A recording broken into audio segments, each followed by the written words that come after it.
Vamos a continuar con el análisis de las garantías constitucionales, ahora referidas a aquellas que se encuentran consagradas en los tratados internacionales sobre derechos humanos con jerarquía constitucional. En primer lugar, nos encontramos que estas garantías se encuentran plasmadas, consagradas en el artículo 8 de la Convención Americana sobre Derechos Humanos y en el artículo 14 del Pacto Internacional de Derechos Civiles y Políticos de Nueva York.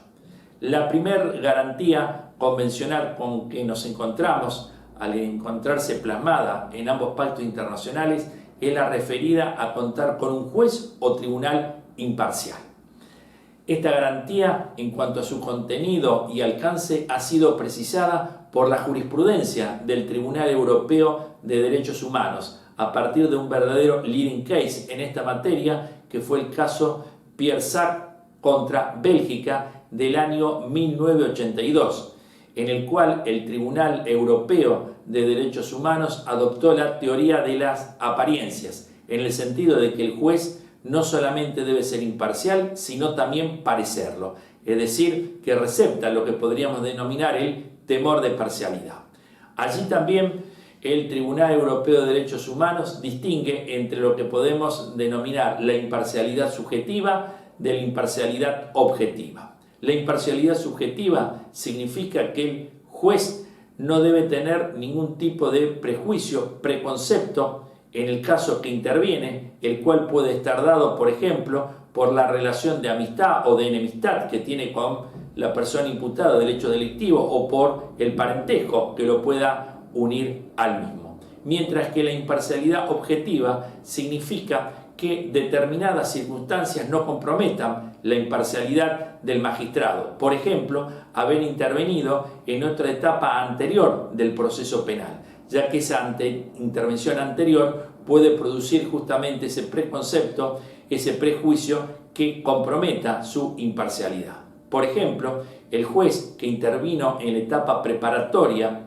del proceso penal y luego integra el tribunal de juicio. Obviamente que esta intervención sucesiva que ha tenido el magistrado lo contamina y le compromete su imparcialidad. Vemos que esta doctrina del Tribunal Europeo de Derechos Humanos fue receptada por la Corte Suprema de Justicia de la Nación a través de otro verdadero leading case, que fue el caso Llerena del año 2005, y a través de otro precedente que se refiere al sistema procesal penal de nuestra provincia, que fue el caso Fraticelli.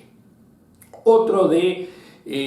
las garantías que encontramos plasmada en los tratados internacionales sobre derechos humanos es el referido a la asistencia de un traductor o intérprete.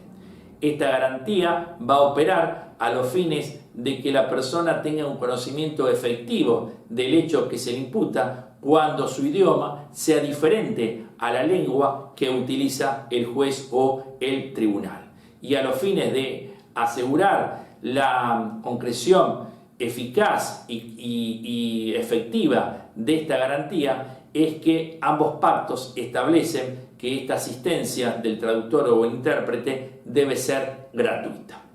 Otra de las garantías con que nos encontramos es el derecho a la información sobre la imputación que se le formula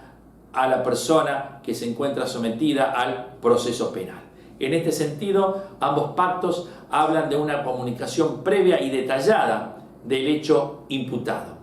que tiene como finalidad el conocimiento concreto y efectivo de la imputación que se formula. Vemos que no solamente debe comprender la calificación legal o jurídica del hecho imputado, sino y principalmente una relación histórica del mismo, con las circunstancias de tiempo, lugar y modo de ejecución.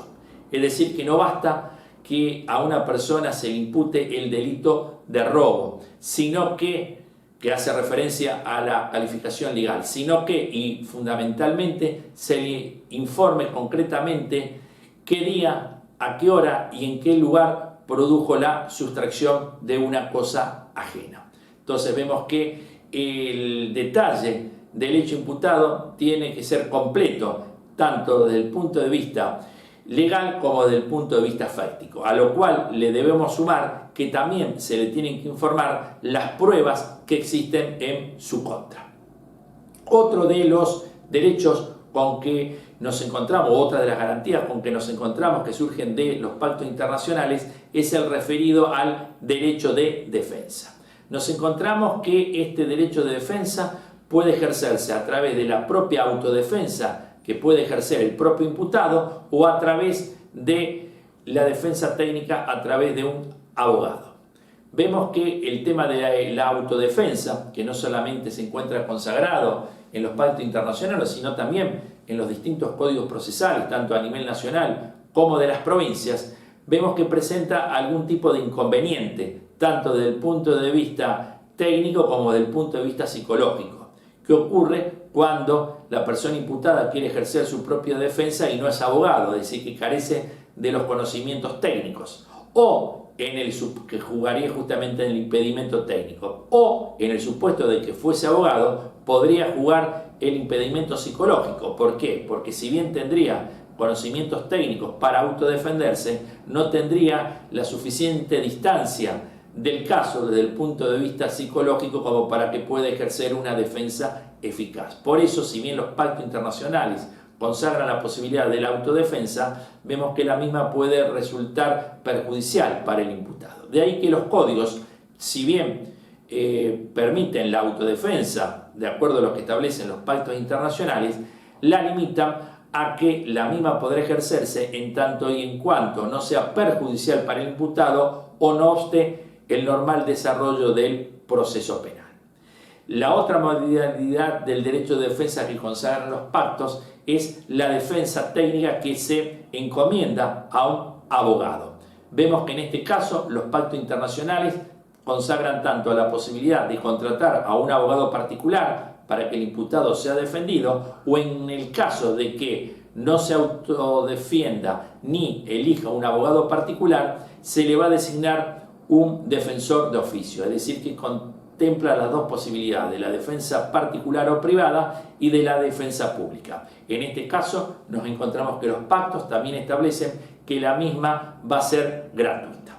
Otra de las garantías que encontramos plasmada en los pactos internacionales es el referido a la comunicación libre y privada entre el imputado y su defensor. Nos encontramos que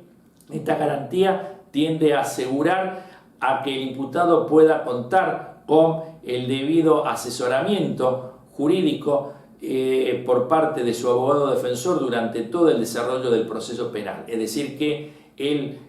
imputado pueda gozar del consejo profesional de su abogado, incluso al momento de que se pueda llegar a encontrar incomunicado. Por eso los pactos son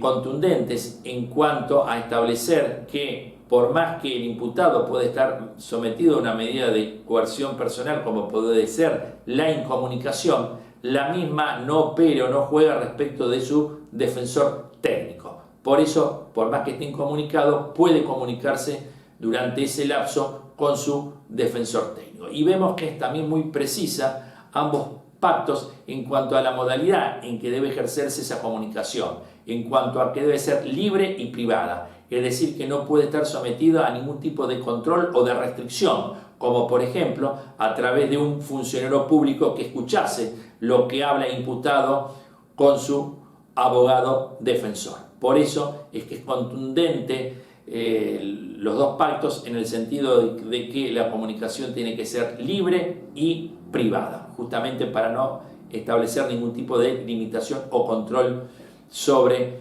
la conversación que pueda mantener el abogado defensor con su cliente. Otra de las garantías que también surgen de los tratados internacionales es el derecho que tiene tanto el imputado como su abogado a la preparación de la defensa. En este sentido, ambos pactos establecen como derecho del inculpado a contar con el tiempo y los medios adecuados para la preparación de su defensa. En cuanto al tiempo, hace referencia a la existencia de plazos procesales razonables para poder ejercer una defensa eficaz. Y en cuanto a los medios, está haciendo alusión a que, por ejemplo, tanto el imputado como su defensor puedan acceder al legajo de investigación y a cualquier otro tipo de documentación que sea necesaria para poder ejercer eficazmente el derecho de defensa. Otra de las garantías que también encontramos en los pactos internacionales y que se nos presenta como novedosa es el derecho de interrogar a los testigos. En este sentido, el contenido o el alcance de esta garantía constitucional implica que en alguna instancia del proceso penal la defensa tiene que haber tenido la posibilidad de haber interrogado al testigo, lo cual implica que una sentencia condenatoria no puede basarse en el testimonio del testigo que no ha sido controlado por la defensa en algún momento del proceso. En este sentido, la jurisprudencia internacional conteste, sobre todo del Tribunal Europeo de Derechos Humanos, en el sentido de que no puede haber ninguna sentencia condenatoria que se base en un testimonio que no ha sido controlado por la defensa, por lo menos en alguna etapa del proceso penal. En este mismo sentido, la jurisprudencia de la Corte Suprema de Justicia de la Nación ha tomado una posición semejante, incluso a partir de un verdadero leading case en esta materia que ha sido el caso Benítez, y que lo vamos a profundizar cuando analicemos el tema de la prueba. Y por último, nos encontramos con otra garantía constitucional y convencional que se encuentra plasmada en ambos pactos y que también se presenta novedosa, ya que no estaba consagrada en la Constitución de 1853, que es la doble instancia o el doble conforme, en el sentido que toda decisión judicial tiene que ser revisada y controlada por un tribunal superior, a los fines de asegurar justamente que un tribunal superior pueda controlar lo decidido por el órgano jurisdiccional inferior en cuanto a lo que ha decidido. Se discute en cuanto a cuál es el contenido y el alcance de esta garantía, en el sentido de que si solamente debe comprender a las cuestiones de derecho que pueden ser justamente revisadas a través de lo que se conoce como el recurso de casación, o si también puede comprender las cuestiones fácticas o las cuestiones de hecho. En este sentido, tanto la jurisprudencia internacional como así también la jurisprudencia de la Corte Suprema de Justicia de la Nación, a partir de otro verdadero leading case como fue el caso Casal, es contundente en cuanto a que esa garantía de la doble instancia o el doble conforme debe comprender o abarcar tanto las cuestiones de derecho como las cuestiones de hecho. Y a su vez, si también se discute si esta garantía debe referirse a la posibilidad de revisar únicamente la sentencia